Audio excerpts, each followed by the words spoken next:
Hello friends, तो कैसे हैं आप सब। तो आज की क्लास में हम क्या करने वाले हैं, अपना नया टॉपिक करने वाले हैं जो हमने स्टार्ट कर दिया था पिछली वीडियो में ही, बाय कंडक्ट ऑफ क्रेडिटर।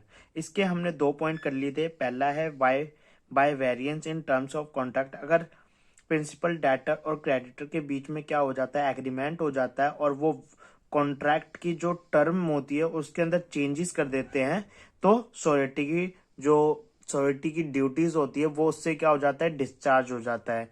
ये हमने पहला पॉइंट पढ़ा था। अगर आपको डिटेल में देखना है तो आप मेरी पिछली वीडियो में जाके देख सकते हैं। मैं उसका लिंक डिस्क्रिप्शन बॉक्स में भी दे दूंगा। उसके बाद यहाँ पे हमारा क्या आता है, यहाँ पे अब हमारा आता है सेकंड, जो कि हम ये भी पढ़ चुके हैं, बाय रिलीज और discharge of principal debtor, section 134 Indian contract 1872 के अंदर। इसके अंदर क्या होता है, प्रिंसिपल डेटर और क्रेडिटर के बीच में एग्रीमेंट हो जाता है। क्रेडिटर बोलता है प्रिंसिपल डेटर से कि मैं तुम्हें रिलीज कर देता हूँ, छोड़ देता हूँ, माफ कर देता हूँ। ठीक है, डिस्चार्ज करना मतलब वही होता है, छोड़ देना। तो उस केस में सोसाइटी की जो लाइबिलिटीज होती है, ड्यूटीज होती है, वो भी डिस्चार्ज हो जाती है। क्यों? क्योंकि हमने यहाँ पे एक पॉइंट पढ़ा था, if principal debtor liable so surety liable. जब प्रिंसिपल डेटर लायबल रहेगा तो सोसाइटी लायबल रहेगा। यहाँ पे प्रिंसिपल डेटर ही लायबल नहीं है तो सोसाइटी भी लायबल नहीं रहेगा। ठीक है, अब हमारा जो आज का पॉइंट समझने जा रहे हैं वो है हमारा discharge of surety when creditor compounds with principal debtor that to give more time and agree not to sue. ठीक है, पहले पॉइंट में क्या हो रहा था, वेरिएंस इन टर्म्स, टर्म्स में कुछ भी वेरिएंस हो रही थी। ठीक है, उस टाइम पे सेकंड पॉइंट में हमारा क्या पढ़ा हमने, अगर प्रिंसिपल डेटर को ही छोड़ दिया जा रहा है क्रेडिटर के द्वारा। ठीक है, और तीसरे में क्या हो रहा है, discharge of surety when creditor compounds with principal debtor. जब क्रेडिटर कंपाउंड हो जा रहा है प्रिंसिपल डेटर के संग, that to give more time and agree not to सू।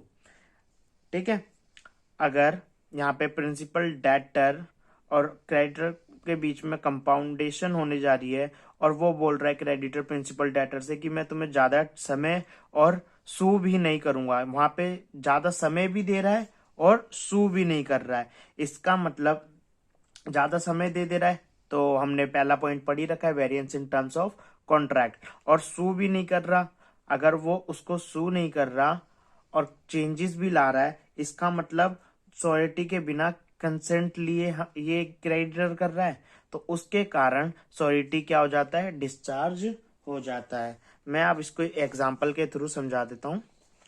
अब मान लीजिए यहाँ पे क्या है, मान लीजिए यहाँ पे ए है और बी है। यहाँ पे ए क्या है, हमारा प्रिंसिपल डेटर है, बी हमारा क्रेडिटर है और सी हमारा यहाँ पे श्योरिटी है। ठीक है, सी ने श्योरिटी दी है बी को, ए ने ले रखा है, 10,000 रुपये लोन ले रखा है बी से। किसकी श्योरिटी पे, सी की गारंटी पे ए ने ले रखा है। अब इस केस में क्या हो रहा है, ये दोनों आपस में क्या हो जा रहे हैं, कंपाउंड हो जा रहे हैं और एग्रीमेंट कर रहे हैं कि मैं तेरे पे सू भी नहीं करेगा, बी ए को क्या नहीं करेगा, बी ए को सू नहीं करेगा और मोर टाइम भी क्या दे रहा है, मोर टाइम दे रहा है। तो इसके मतलब यहाँ पे श्योरिटी की जो कंसेंट है, यहाँ पे जो श्योरिटी की कंसेंट है, बी को क्या करनी चाहिए थी, लेनी चाहिए थी, लेकिन बी ने कंसेंट नहीं ली। बी ने जब कंसेंट नहीं ली और उसने टर्म में चेंजेस कर दिए और बोल रहा है उसको प्रिंसिपल डेटर को सू नहीं करेगा, तो सी जो कि लायबल था ए की डिफॉल्ट पे, तो वो अपनी ड्यूटी से क्या हो जाएगा, डिस्चार्ज हो जाएगा। ठीक है, ये पॉइंट आ गया आपको क्लियर। ठीक, अब यहां पे हम पढ़ लेते हैं, creditor and principal debtor contract by which creditor promises to give time और नॉट टू सू, टाइम भी देगा और सू भी नहीं करेगा। PD sureties will be discharge if consent not taken, अगर कंसेंट नहीं ली है श्योरिटी की तो वो क्या हो जाएगा, डिस्चार्ज हो जाएगा। ठीक है, ये पॉइंट यहाँ पे हमारा कंप्लीट हो जाते हैं, हमारे 3 पॉइंट कंप्लीट हो जाते हैं। अब यहाँ पे अब एक और पॉइंट है यहाँ पे हमारा, कौन सा, surety not discharged when agreement made with third person to give time to principal debtor. Section 136 में क्या कर रखा है, डिफाइन कर रखा है इसको। सबसे पहले हम इसको यहाँ पे पढ़ लेते हैं थोड़ा, फिर एक एग्जांपल के थ्रू मैं आपको एक्सप्लेन करता हूँ।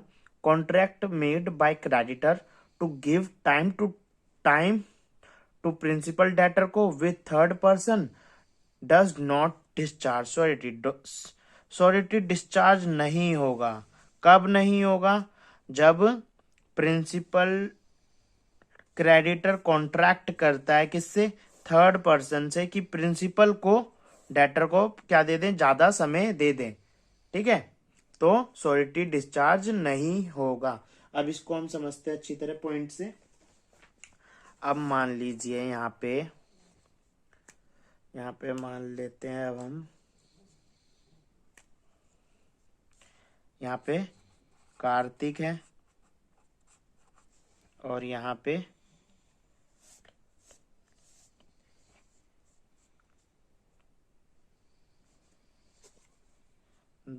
सारा अली खान है, यहाँ पे सैफ है। ठीक है, हमने ये एग्जाम्पल कर रखा है, आपको याद हो तो। यहाँ पे हमारा कार्तिक क्या होता है, प्रिंसिपल डेटर होता है। ठीक है, और सैफ क्या होता है, यहाँ पे हमारा क्रेडिटर होता है। और सारा अली खान हमारी क्या होती है, श्योरिटी होती है, जिसने किसकी गारंटी दे रखी है, कार्तिक की गारंटी दे रखी है अपने पापा को। ठीक है, इस पॉइंट में जो बात की गई है, इस पॉइंट में क्या कह रखा है, इस पॉइंट में ये कह रखा है कि अगर क्रेडिटर जब थर्ड पर्सन से, ना ही वो प्रिंसिपल डेटर है ना ही वो श्योरिटी है, वो थर्ड पर्सन से, मान लो सैफ किससे कॉन्ट्रैक्ट कर रहा है, सैफ कॉन्ट्रैक्ट करता है करीना से, करीना कपूर से क्या करता है, कॉन्ट्रैक्ट करता है, और करीना कपूर से कहता है कि प्रिंसिपल डेटर को ज्यादा समय देना चाहिए। ठीक है, प्रिंसिपल डेटर को ज्यादा समय देना चाहिए। तो इस टाइम पे श्योरिटी जो है वो डिस्चार्ज नहीं होगा। क्यों नहीं होगा, क्योंकि प्रिंसिप उस सैफ ने थर्ड पर्सन से कॉन्ट्रैक्ट किया है, ना कि पार्टी टू दी कॉन्ट्रैक्ट से। अगर ये दोनों आपस में कॉन्ट्रैक्ट करते तब डिस्चार्ज हो जाता, लेकिन वो किसी थर्ड पार्टी से कर रहा है कि प्रिंसिपल डेटर को मुझे ज्यादा समय देना चाहिए। ठीक है, क्योंकि जो 1 करोड़ रुपए हैं वो चुकाने में बहुत समय लग जाएगा, तो वो करीना कपूर से क्या बोल रहा है कि मुझे 1 साल ना दे के 2 साल देना चाहिए। किसको, कार्तिक को। वो किससे बोल रहा है, करीना कपूर से।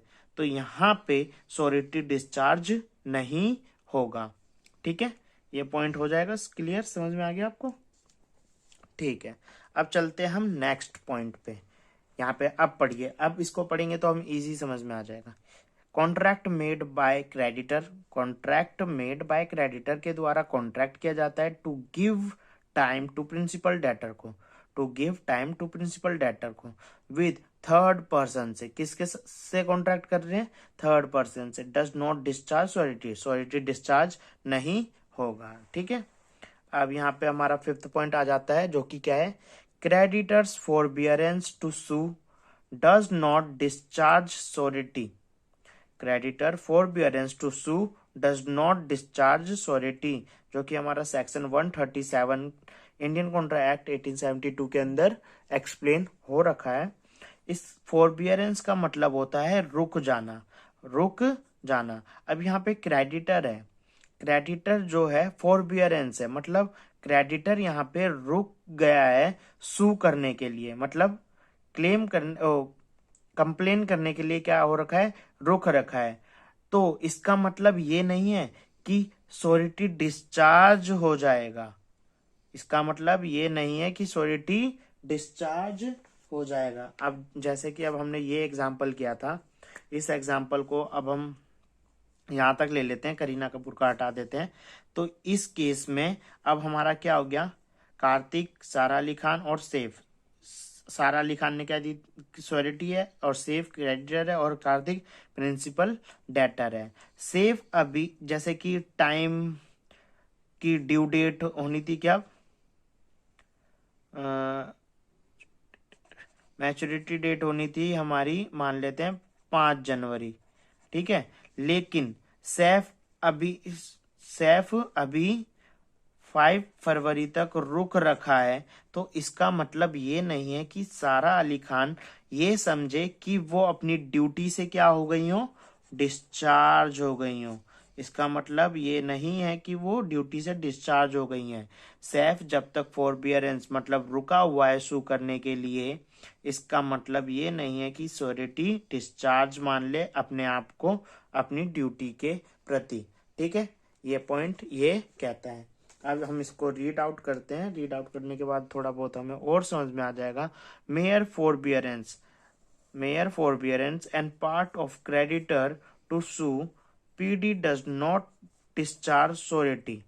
PD does not discharge surety, ठीक है, अनलेस अदरवाइज एग्रीड।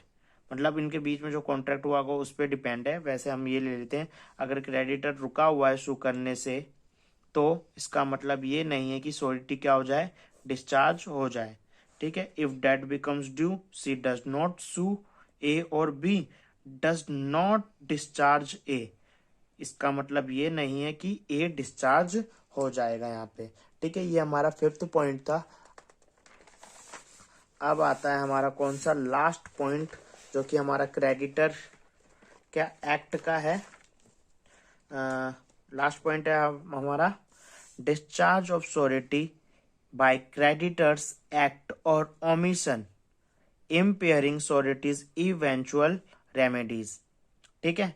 अब यहाँ पे क्या है, if creditor does any right inconsistent with the rights of surety or omits to do any act which his duty to surety requires him to do। अब यहाँ पे देखो बी, जो कि क्या है, प्रिंसिपल डेटर है। सी यहाँ पे क्या है, क्रेडिटर है। और ए क्या है यहाँ पे, श्योरिटी है, जिसने गारंटी दे रखी है, जिसने गारंटी दे रखी है बी की परफॉर्मेंस की, ठीक है। लेकिन ए ने सी से क्या बोला, ए ने सी से बोला जो इसको तुम इन रिटर्न दोगे, बिल्ड अ शिप टू पे इन इंस्टॉलमेंट, मतलब इसको इंस्टॉलमेंट में जो पेमेंट करोगे वो इंस्टॉलमेंट में कर होनी चाहिए, ठीक है। तो जब भी सी एक इंस्टॉलमेंट देता वो एक सिप बनाता, जब भी वो एक इंस्टॉलमेंट देता फिर बी सिप बनाता।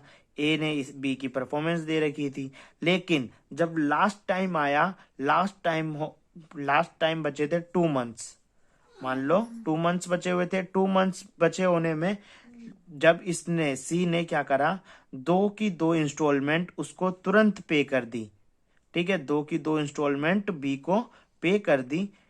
ए ने परफॉर्मेंस दिया था बी की गारंटी का, लेकिन उसने कंडीशन लगाई थी कि इंस्टॉलमेंट में देना, लेकिन सी ने ऐसा कुछ कर दिया जो सारी इंस्टॉलमेंट उसने एक ही बार में दे दी 2 महीने की। उसके कारण बी ने डिफॉल्ट कर दिया। क्या कर दिया, डिफॉल्ट कर दिया।